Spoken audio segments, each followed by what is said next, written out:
हमने ईश्वर को जान लिया है, ये दावा किसी धार्मिक क्रियाक्रम के बाद नहीं, बल्कि एक वैज्ञानिक प्रयोग के बाद किया गया। मानव इतिहास में पहली बार किसी वैज्ञानिक खोज के बाद ईश्वर प्राप्ति का दावा किया जा रहा था। ये बहुत अजीब बात है, क्योंकि ईश्वर और विज्ञान ये अलग अलग धाराएं हैं। तो क्या था वो प्रयोग जिसने हमें ईश्वर के निकट ला दिया? जानने के लिए इस वीडियो को देखते रहिए और पसंद आए तो लाइक कीजिए और हमें सब्सक्राइब जरूर कीजिए। लेकिन इस प्रयोग के बारे में बात करने से पहले वस्तुओं के भार के बारे में बात करना जरूरी है, क्योंकि पदार्थ का भार हमेशा से विज्ञान के लिए रहस्य बना हुआ था। कुछ सवाल थे, जैसे पदार्थ में भार या द्रव्यमान आता कैसे है? कुछ वस्तुएं भारी तो कुछ हल्की क्यों होती है?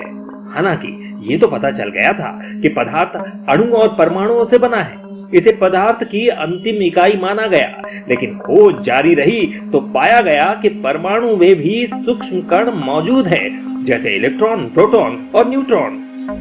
भारतीय वैज्ञानिक सत्येंद्र नाथ बोस ने सूक्ष्म कणों के लिए अपना सिद्धांत प्रस्तुत किया। ऐसे सूक्ष्म कणों को उनके नाम पर बोसोन कण कहा गया। शुरुआत में यह माना गया कि जिस वस्तु में जितने ज्यादा अणु या परमाणु होंगे वो उतनी ही भारी होगी, लेकिन सवाल घूम फिर कर वहीं आ गया कि इन अणु, परमाणु और सूक्ष्म कणों में मास या भार आता कहां से है। ये ऐसी गुत्थी थी जिसे सुलझाना विज्ञान के लिए मुश्किल हो रहा था। 1964 में ब्रिटिश वैज्ञानिक पीटर हिग्स स्कॉटलैंड की पहाड़ियों में यूं ही टहल रहे थे। टहलते टहलते उन्होंने सोचा कि ये बड़ी अजीब बात है कि ये पहाड़ इतने भारी हैं और कुछ चीजें इतनी हल्की। ये जरूर किसी विशेष ऊर्जा के कारण ऐसा होता होगा। तब उन्होंने 5 साथियों के साथ हिग्स फील्ड की परिकल्पना पेश की, जिसके अनुसार एक ऐसा कण या ऊर्जा क्षेत्र होता है जो अपने संपर्क में आने वाले हर कण को द्रव्यमान प्रदान करता है। ये संपर्क जितना ज्यादा होगा, वस्तु का भार उतना ही ज्यादा होगा। क्योंकि ये एक बोसॉन कण है, इसलिए इसे हिग्स बोसॉन कण नाम दिया गया। लेकिन ये भी अनुमान लगाया कि इस कण का अस्तित्व कुछ ही समय के लिए बना रहता है। यहाँ कण शब्द का प्रयोग तो ठीक है, लेकिन कण को ऊर्जा क्षेत्र भी क्यों कहा जाता है? अब इसे समझने के लिए पंखे का उदाहरण लिया जा सकता है। एक स्थिर पंखे की हर पंखुड़ी को हम छू सकते हैं, देख सकते हैं, खाली स्थान में हाथ डाल सकते हैं। लेकिन जैसे ही पंखा घूमने लगता है, हम किसी भी पंखुड़ी की स्थिति को जान नहीं सकते और तो और उसमें हाथ भी नहीं डाल सकते। इसका अर्थ है कि पंखे का पूरा डायामीटर ही पंखुड़ियों की लोकेशन है। पंखुड़ियों की स्थिति अब निश्चित नहीं है, तो अत्यंत सूक्ष्म गतिमान कणों की सटीक स्थिति कैसे बताई जा सकती है? इसीलिए उनकी सभी संभावित स्थिति जहां वो पाए जा सकते हैं या अपना प्रभाव रखते हैं, यही ऊर्जा क्षेत्र है। ऊर्जा क्षेत्र इसीलिए क्योंकि ये क्षेत्र किसी दूसरे पदार्थ में कुछ परिवर्तन कर सकता है। परिवर्तन करने की क्षमता के कारण ही इसे ऊर्जा क्षेत्र कहा जा सकता है, क्योंकि ऊर्जा तो वही है जो किसी वस्तु में कुछ परिवर्तन कर सके, और हिग्स बोसॉन कण तो कण को द्रव्यमान प्रदान करते हैं, उन्हें भारी बनाते हैं।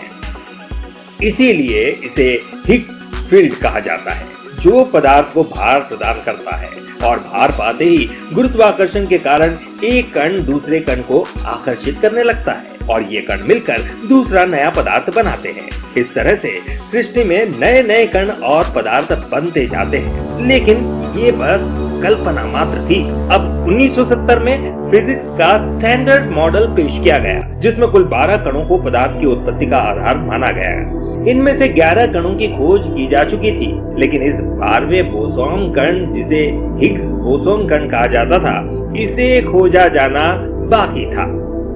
सवाल ये भी उठा कि इस कण की उत्पत्ति कब हुई होगी? जाहिर है बिग बैंग या महाविस्फोट के समय, लगभग 14 अरब साल पहले। बिग बैंग के बाद बहुत ज्यादा ऊर्जा और तापमान रहा होगा।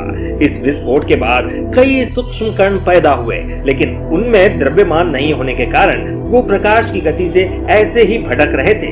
लेकिन जैसे ही हिग्स बोसॉन कण पैदा हुआ, उसने इन आवारा कणों को भार प्रदान करना शुरू किया, जिससे ये कण भार पाकर आपस में जुड़ने लगे और इस तरह से तारे बने, ग्रह बने, सौरमंडल बने, आकाशगंगाएं बनी और ये सब निर्माण फैलता चला जा रहा था।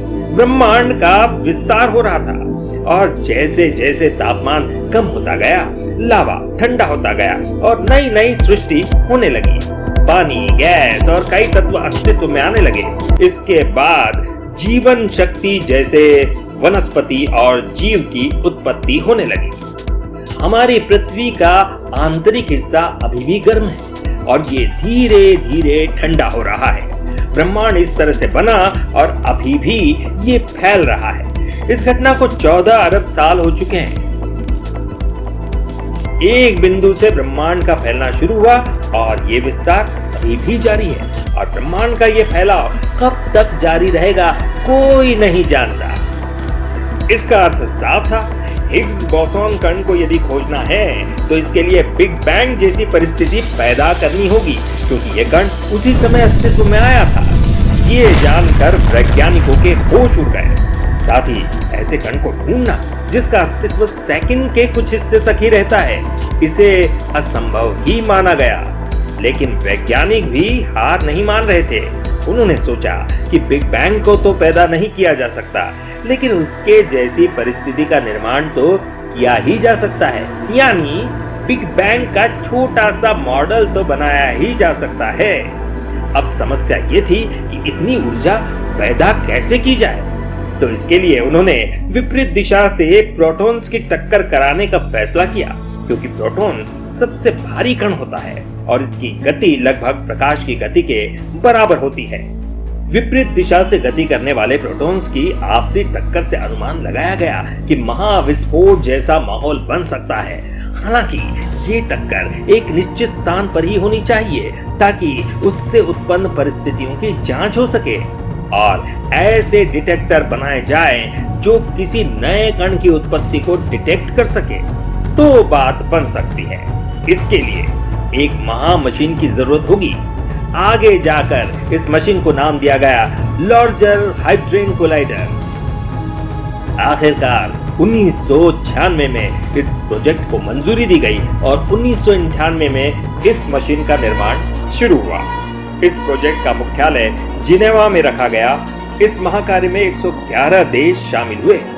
फ्रांस और स्विट्जरलैंड की सीमा पर इस मशीन को 175 मीटर गहराई और 27 किलोमीटर लंबी सुरंग में स्थापित किया गया।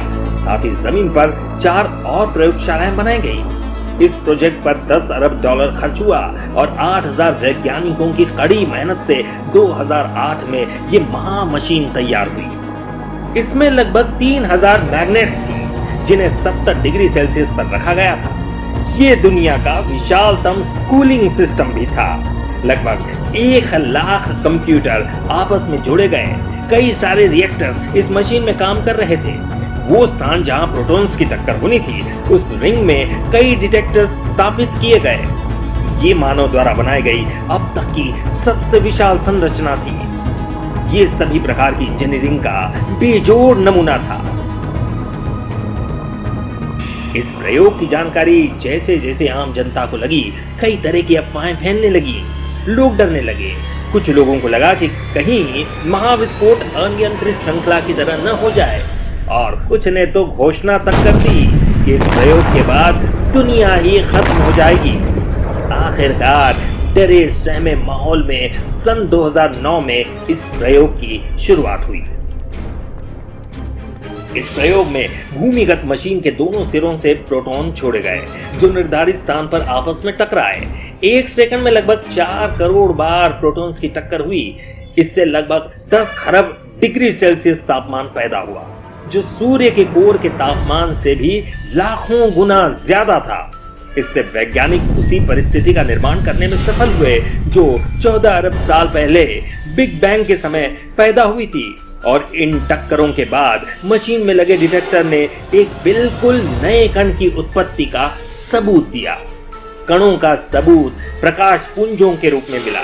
ये अभी तक खोजे गए कणों से बिल्कुल अलग तरह के कण थे, लेकिन इनका अस्तित्व 1 सेकंड के अरबवें हिस्से तक ही रहा। इसके बाद या तो ये नष्ट हो गए या इन्होंने अपनी ऊर्जा दूसरे कणों को प्रदान कर दी।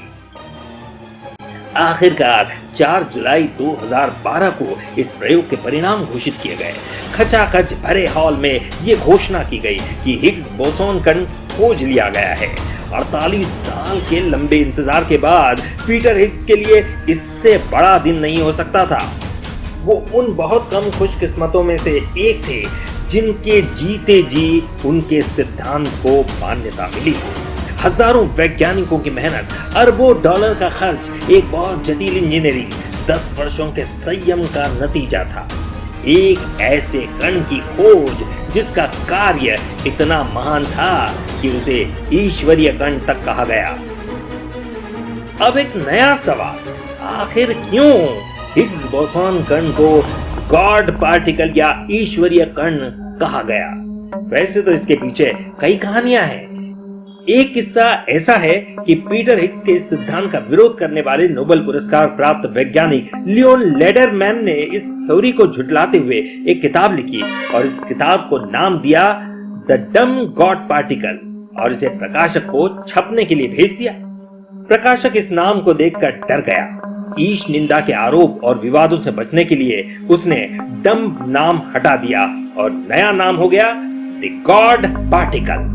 प्रकाशक की उस गलती ने हिग्स बोसॉन कण को एक नया नाम दिया, लेकिन लोगों को यह लगता है कि चाहे वो प्रकाशक की गलती क्यों न हो, लेकिन ब्रह्मांड की रचना में इस कण के योगदान को देखते हुए गॉड पार्टिकल नाम ही ज्यादा प्रासंगिक है। ईश्वर भी अदृश्य है और ये कण भी अदृश्य है, लेकिन दोनों ब्रह्मांड की रचना करते हैं। यही वो कण है जो ईश्वर के समान सृष्टि का निर्माण करता है और आम जनता में ये आज भी गॉड पार्टिकल के नाम से विख्यात है। किसी भी वैज्ञानिक खोज को इतनी प्रसिद्धि नहीं मिली जितनी कि इस खोज को मिली। कई लोगों को तो ये भी गलतफहमी है कि वैज्ञानिकों ने ही इसे गॉड पार्टिकल नाम दिया है। इस प्रयोग में भारत का भी अहम योगदान था। भारतीय वैज्ञानिक सत्येंद्र नाथ बोस ने ही सबसे पहले विशेष प्रकार के सब एटॉमिक पार्टिकल्स की परिकल्पना की थी जो एक खास तरह से व्यवहार करते हैं। इसीलिए इन कणों को बोसॉन कण कहा गया और इस प्रयोग में 150 भारतीय वैज्ञानिक शामिल हुए। इस मशीन के मुख्य पार्ट्स भारतीयों की मदद से बने हैं। इस प्रयोग में उपयोग हुए सॉफ्टवेयर भी भारतीयों ने तैयार किए हैं। इस मशीन के हाइड्रोलिक सिस्टम्स भी भारत की देन है। साथ ही कई इलेक्ट्रॉनिक चिप्स भी भारत में ही तैयार हुई। परंतु भारत का योगदान मात्र इस प्रयोग तक ही सीमित नहीं है। भारतीय धर्म ग्रंथों ने सृष्टि निर्माण संबंधी जो भी ज्ञान प्रदान किया है, ये खोज उनके महत्व को और भी प्रकाशित करता है। सनातन संस्कृति ब्रह्मांड की उत्पत्ति के विषय में कभी मौन नहीं रही। जब इस प्रयोग के नतीजे भारत तक पहुंचे तो वेदों और पुराणों के विशेषज्ञों को कोई आश्चर्य नहीं हुआ। उनका मानना था कि वेदों और पुराणों में वर्णित ज्ञान को इस प्रयोग ने सिद्ध किया है। वो कैसे? तो वो ऐसे कि इस प्रयोग ने विज्ञान और धर्म की अवधारणा में समानता स्थापित कर दी कि केवल एक बिंदु से ब्रह्मांड का उदय हुआ है। वैसे ऋग्वेद कहता है, सृष्टि के पहले न तो सत था न असत था, आकाश भी नहीं था, अंतरिक्ष भी नहीं था। तो क्या था? क्या एक शून्य था या एक बिंदु था? क्या यही ब्रह्म था? ब्रह्म शब्द संस्कृत की बृहद धातु से बना है जिसका अर्थ होता है बढ़ना या फूटना। क्या यही फूट पड़ने का परिणाम ब्रह्मांड का स्वरूप है? ठीक इसी तरह बिग बैंग के बाद भी वही हुआ। एक स्थान से सब कुछ फूट पड़ा और चारों तरफ फैलने लगा। छांदोग्य उपनिषद के अनुसार एको हम बहुश्याम में एक अनेक हो जाता है। ये प्रयोग भी कुछ इसी तरफ संकेत करता है। लेकिन सबसे बड़ा सवाल, इस प्रयोग में प्रोटॉन्स की टक्कर से इतनी ऊर्जा उत्पन्न हुई जिसने नए कण को जन्म दिया। तो महाविस्फोट के समय भी प्रोटॉन या अन्य कोई ऊर्जा कण मौजूद रहे होंगे जिनके कारण विस्फोट हुआ होगा। इस विस्फोट की कोई लोकेशन भी रही होगी। इस विषय पर विज्ञान अभी भी मौन है। विज्ञान की बिग बैंग थ्योरी में कई पेच हैं, लेकिन धार्मिक ग्रंथ आत्मविश्वास के साथ ब्रह्मांड उत्पत्ति के प्रत्येक चरण की जानकारी देते हैं, क्योंकि उनके पास एक क्रिया शक्ति और इच्छा शक्ति से पूर्ण ईश्वर की अवधारणा है। बस वो सिर्फ लैब में नहीं बल्कि ध्यान में ढूंढने पर बल देते हैं। बिग बैंग के पहले क्या था? इस सवाल का विज्ञान के पास कोई जवाब नहीं है, लेकिन हमारे वेदों और पुराणों में इसका स्पष्ट वर्णन है।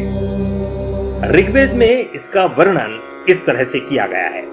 सुनहरा गर्भ जिसमें धरती, आकाश, चांद, तारे, सौर मंडल, आकाश गंगाएं ब्रह्मांड के गोलक समाये थे और जिसे बाहर से 10 गुणों ने घेर रखा था।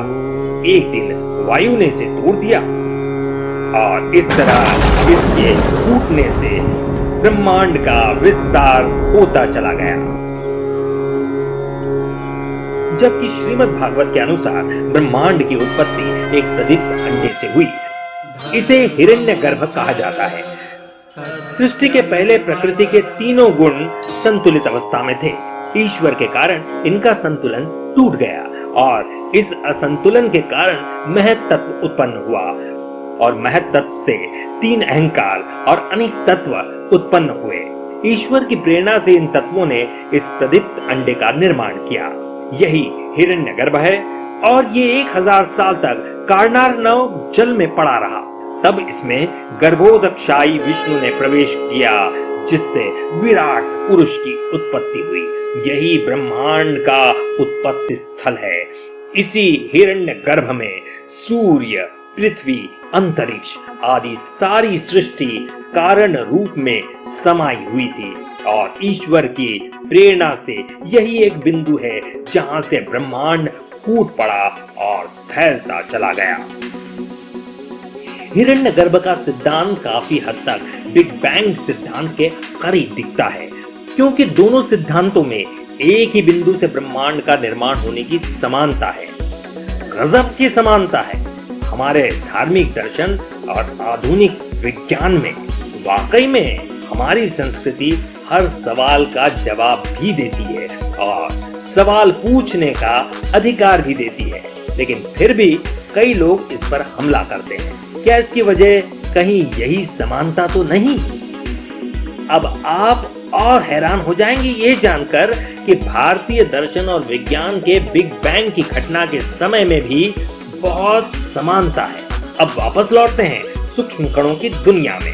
वैसे इस प्रयोग के बहुत पहले जब सूक्ष्म कणों की खोज हो रही थी, इन कणों के अजीब व्यवहार ने वैज्ञानिकों को आश्चर्यचकित कर दिया, क्योंकि इन कणों की गति और सही स्थिति बताना असंभव है। एक जैसी प्रक्रिया और तरीके अपनाने के बावजूद हर बार कणों का व्यवहार अलग अलग पाया गया। इसे अनिश्चितता का सिद्धांत कहा जाता है। पदार्थ जिन सूक्ष्म कणों से बना है उनका व्यवहार तो अनिश्चित है, तो उनसे बने पदार्थ कैसे निश्चित हो सकते हैं? तो वो कौन सी शक्ति है जो इन पदार्थों को निश्चित स्थिति में रखती है? तो क्या ये सर्वव्यापी चेतना इन कणों को नियंत्रित करती है? ये भी एक बड़ी पहेली है। कुछ ने तो इस आधार पर यहां तक कह दिया कि पदार्थ नाम की कोई चीज होती ही नहीं। तो फिर जो जगत हमें दिखा रहा है वो क्या है? क्या यही माया है? शायद इसीलिए स्वामी विवेकानंद ने कहा था, आप जैसा सोचते हो जगत वैसा ही हो जाता है। खैर, विज्ञान को झुटलाया तो नहीं जा सकता, लेकिन चेतना को झुटलाना क्या सही है? हिग्स बोसॉन कहे या चेतना या ब्रह्म या फिर इसे गॉड पार्टिकल ही क्यों न कहें, एक बात तो तय है, कुछ तो है जो सूक्ष्म से भी सूक्ष्म है, जो सब कुछ ऑपरेट कर रहा है। उस तक पहुंचने के लिए विज्ञान को और भी आगे जाना होगा। जेम्स वॉट के भाप के इंजन जैसे स्थूल आविष्कारों के बाद विज्ञान जैसे जैसे सूक्ष्मता की ओर जा रहा है और उसे सूक्ष्म कणों की जो जानकारी मिल रही है वो हैरान करने वाली है। उम्मीद है कि वो उस बिंदु तक पहुंच जाए जो महाविस्फोट के भी पहले हुआ करता था और जिसके बाद महाविस्फोट हुआ, ब्रह्मांड की उत्पत्ति हुई। वैसे सूक्ष्म कणों के व्यवहार को क्वांटम फिजिक्स कहा जाता है, जो बहुत ही रोचक विषय है। उसके बारे में वीडियो जल्दी ही प्रसारित किया जाएगा, इसीलिए आप हमारे चैनल को सब्सक्राइब जरूर कीजिए ताकि आपको इस तरह की रोचक जानकारी सटीक तथ्यों के साथ मिलती रहे। अभी के लिए इतना ही। ये वीडियो आपको कैसा लगा कमेंट कीजिए और हमें सब्सक्राइब जरूर कीजिए। धन्यवाद।